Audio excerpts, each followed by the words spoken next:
All right, everybody. Welcome back to another episode of the Mainly Hoops podcast. We're still diving into the Big Ten transfer portal. We've got Indiana. Indiana made a slew of transfers in this offseason.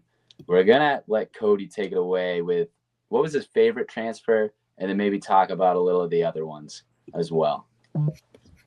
Yeah, I mean, this is a completely brand new roster. There was like one of only, three power conference teams that had to completely replace their roster. Obviously, with a new coach coming in and Darian DeVries, it's kind of bound to happen with some of these teams. You're going to see it happen all the time. But I think the top transfer is probably Darian DeVries' son, Tucker DeVries.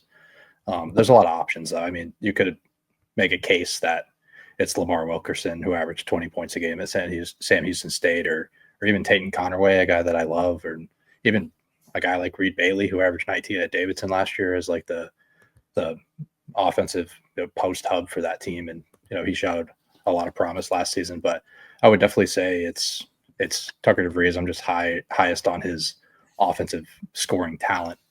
I mean, I didn't see a ton from him at West Virginia last season. I don't think he was really healthy at all, even like the 8 or 9 games that he did play. And he kind of deferred to Javon Small, who really broke out last season. But he's a very highly efficient shot maker. He played a little bit more off the ball than he did in his time at Drake, but he brings both on and off the ball qualities. He's a tough shot maker in isolation, and he's also a really good pick and roll operator as a scorer and a passer. I think his passing is one of the more underrated traits in his game. Like he can realistically play point forward for this Indiana team and lead a top 20 to 25 offense in the entire country. So it is a guy that I'm pretty high on. He doesn't pop with physical traits, or he doesn't have a ton of bursts, but he just gets to his spots really well, and he's a really tough. He just makes tough shots consistently. He's done it his entire career, and I don't see why he wouldn't be able to do it in the Big Ten. I mean, we saw him do it in the Big 12 for his short amount of time, and he also has a ton of range in his game. I mean, he made a ton of 30-footer deeper threes last season. So it's a guy that has a very versatile offensive skill set despite not being super athletic, and I think he ultimately will be the guy that leads the way for this offense. Marcus, do you agree with Cody that it's DeVries, or are you going with one of the other solid transfers they got? I mean, I do agree it's DeVries, but I do think it's pretty close. Like Cody said, Lamar Wilkerson coming from Sam Houston State, he can really score it. He's probably not going to score at the same rate at Indiana as he did at Sam Houston State, right? Averaged 20.5 last year, shot at 44.5% from 3 on like 245 attempts, I think. So he obviously has a high ability to knock shots down, and that's going to go a long way, I think, for this Indiana team.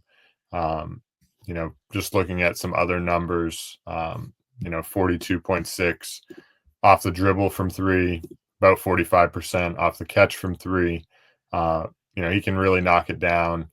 And while he might not be able to do everything that Tucker DeVries can do, I mean, he's going to provide I would think, a pretty big scoring punch, even though it might not be 20. He might be down a few from that.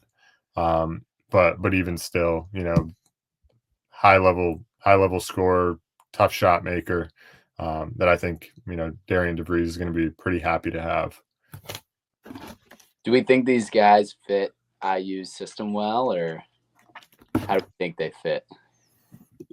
Cody, I mean, I think from an offensive standpoint, I mean, obviously Darian DeVries loves having shooting all across his roster, and he did that this year. Even like other pieces on this team, like Nick Dorn and Josiah Miles coming over from North Florida, Dorn coming from Elon, and then a few other pieces on the bench like Jason Drake coming in from Drexel. There's depth pieces. Drake was like 40%, I think. Yeah, there's a lot of guys on this team that can knock down the catch and shoot 3, and there's multiple candidates that can be initiators on this offense. I mean, I think there's 4 realistic pieces on this team that can initiate offense for this team at any time. I would say like Connerway for sure.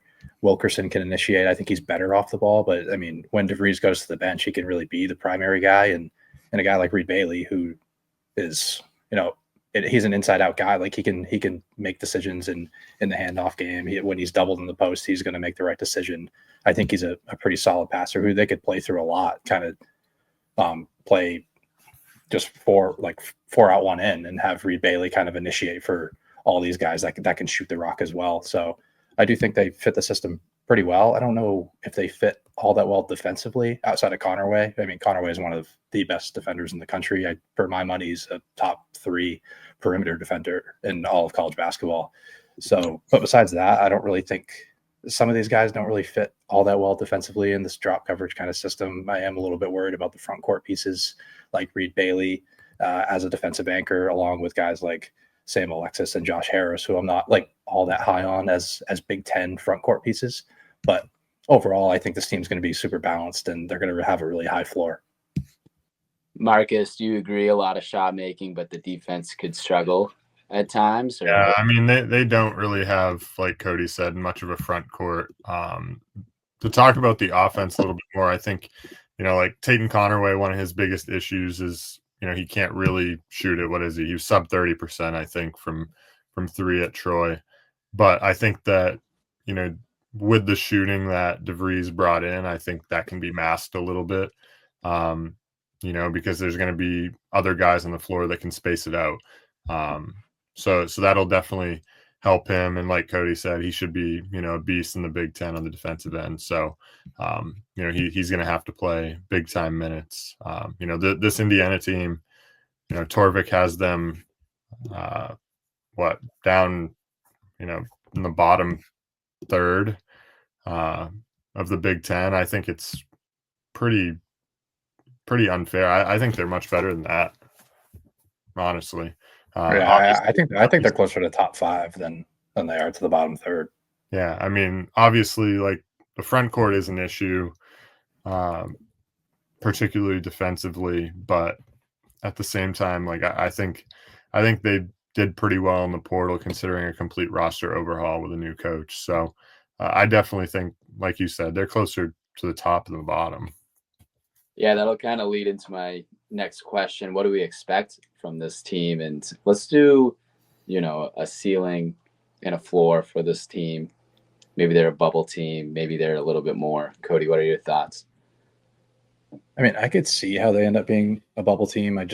The roster from a defensive standpoint isn't great, as we've touched on a little bit. But, I mean, DeVries last year at West Virginia, he didn't have the greatest defensive front court out there. Like, he played Amani Hansberry at the 5, who's 6'8" and not really all that great of a rim protector. Obviously, West Virginia had better perimeter defenders around Hansberry to kind of mask that, and they had Eduardo Andre coming off the bench playing about half the minutes. But it's just this roster doesn't. I mean, DeVries is always going to have a great defensive roster. He had great defensive rosters at Drake, and was always a floor raiser in that system. So overall, I guess I could see how they end up being a bubble team if, they don't work out things early in the season with like which guy on this roster is going to be the true initiator. I mean, there's 4 guys that I mentioned that could end up running offense for this team. But if there's, it just takes them a little bit of time to gel. I could see how they kind of slide to start the season. But I do think the ceiling for this team could be potentially a 4 or 5 seed if everything works out. I think there's some really underrated offensive pieces on this roster. Marcus, what do you think? I think ceiling 5 seed. While they, did bring in some talent, I still think that there are obvious deficiencies on this roster. So I think, the 5 seed is probably the best they're going to do. And then I think their floor, like they could miss the tournament. It's a whole new roster, and guys transferring up to a higher level now, being in the Big Ten. So I could see where just like things just don't work out, and pieces don't really fit. I don't necessarily expect that, but you just never really know with some of these guys that transfer up whether or not it's going to translate right away. And they end up kind of behind the 8 ball, losing some games early, and then really kind of trying to chase down a tournament spot. So I could see them on the bubble and ending up out. But it's June, right? I mean, it's hard to forecast what it's going to look like in March.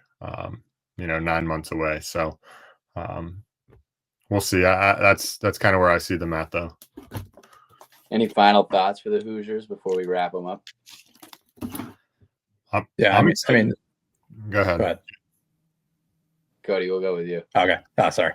I mean, it's a team that I'm going to be pretty high on entering the season. They have a ton of depth and they have a ton of options to score it, a ton of options to shoot it. I mean, driving lanes are going to be wide open for guys like Connerway and Reed Bailey to be able to drive and kick to shooters. I mean, I kind of just love how this offense works. I've always been pretty high on Darian DeVries as a coach, like dating back to his days at Drake, which actually wasn't too long ago. I mean, it was there 2-3 years ago, but it's a team that I've always liked. I mean, it's a coach that I've always liked, and now he has more talent than he's ever had in his career. So I do expect some pretty big things here. Like, if I had to make it like an official prediction for where they end up, I would say they're a 6 or 7 seed. I think they're going to be off the bubble for most of the season. Just I don't see how this roster fails on the offensive end. Marcus, what are your final thoughts? I'm excited to watch them, honestly. Like, it's a whole new group of guys in Indiana, kind of changing of the guard, new coach, new philosophies. So I'm excited to see if we can get Indiana basketball back to, where they once were. Yeah, a lot to be excited about if you're a Hoosier fan.